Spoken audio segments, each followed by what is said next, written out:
আমাদের দবিরুদ্দিন পাবলিক স্কুলের ছাত্রছাত্রীদের প্রতি শনিবার করে কো কারিকুলাম অ্যাক্টিভিটিস এর যে চর্চা করা হয় সেই চর্চার ধারাবাহিকতায় আজকে আমরা বাচ্চাদেরকে সুন্দর হাতের লেখার প্রতিযোগিতার আয়োজন করেছি।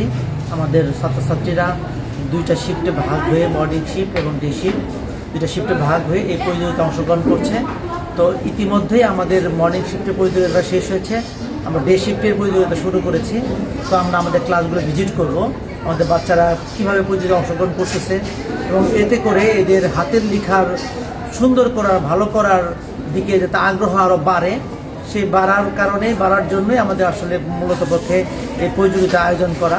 তো আমরা ক্লাসগুলো এখন ভিজিট করব, আমাদের ছাত্রছাত্রীরা তারা কীভাবে হাতের লেখা প্রতিযোগিতায় অংশগ্রহণ করছে। তো আপনারা আমাদের সাথেই থাকেন।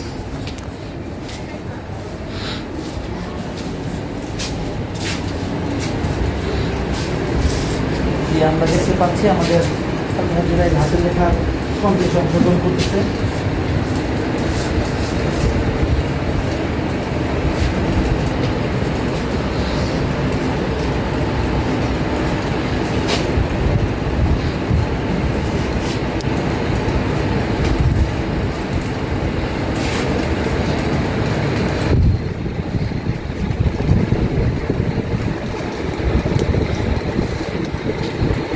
আমরা আরেকটা হল পরিদর্শন করবো এখন।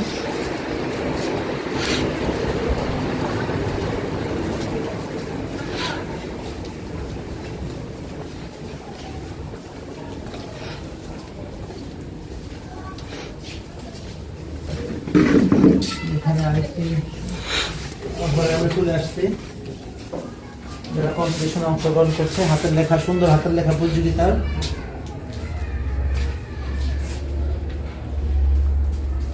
পড়াশোনার পাশাপাশি পরীক্ষার মধ্যে সুন্দর হাতের লেখাটা ভালো ফলাফলের ক্ষেত্রে খুবই গুরুত্বপূর্ণ ভূমিকা রাখে। তো সেই ভালো হাতের লেখাটা যেন বাচ্চারা যাতে এই স্কুল থেকেই সুন্দর করতে পারে, সেই প্রচেষ্টা আমরা চালিয়ে যাচ্ছি। তো আপনারা দেখতেই পাচ্ছেন আমাদের ছাত্রছাত্রীরা এই হাতের লেখা প্রতিযোগিতায় অংশগ্রহণ করছে।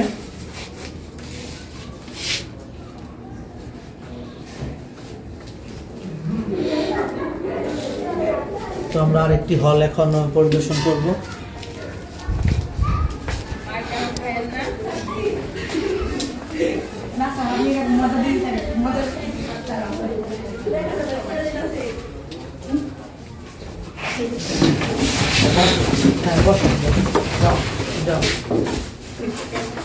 আমরা ইতিমধ্যে আরেকটি হলে প্রবেশ করেছি, যেখানে ছাত্রছাত্রীরা এই হাতের লেখা কম্পিটিশন করছে। তো আমাদের এই ক্লাসের দায়িত্বরত আছেন আমাদের সিনিয়র শিক্ষক আসসালামু আলাইকুম আলী হাসান স্যার।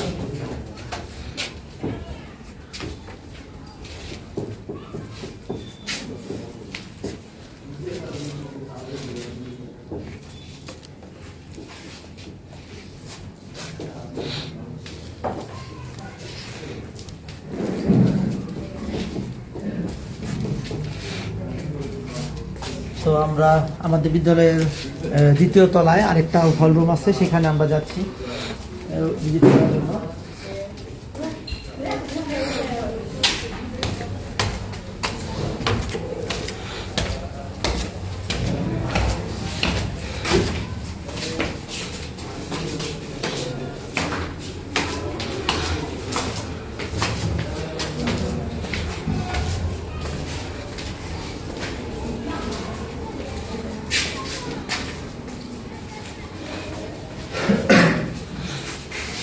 ইতিমধ্যে আমরা আরেকটা হলে প্রবেশ করলাম, এখানেও একই রকম ভাবে আমার ছাত্রছাত্রীরা তারা সুন্দর হাতের লেখা প্রতিযোগিতায় অংশগ্রহণ করছে।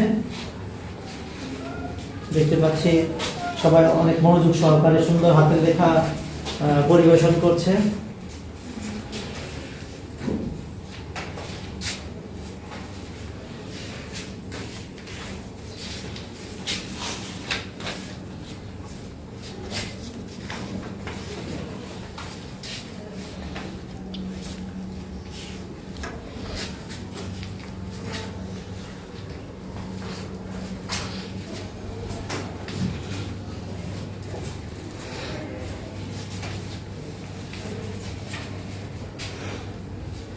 যাই হোক, আমরা ইতিমধ্যে সবগুলো হল রুম পরিদর্শন করে ফেলেছি। এটা শেষ হল রুম ছিল। তো সবাই ভালো থাকবেন, সুস্থ থাকবেন, আর আমাদের জন্য বেশি বেশি দোয়া করবেন, যাতে আমরা আমাদের ছাত্রছাত্রীদের উজ্জ্বল ভবিষ্যৎ গড়ার ক্ষেত্রে আমরা আমাদের দায়িত্বগুলো সঠিকভাবে পালন করতে পারি। এই আশাবাদ ব্যক্ত করছি। আমাদের জন্য দোয়া রাখবেন। আল্লাহ হাফেজ।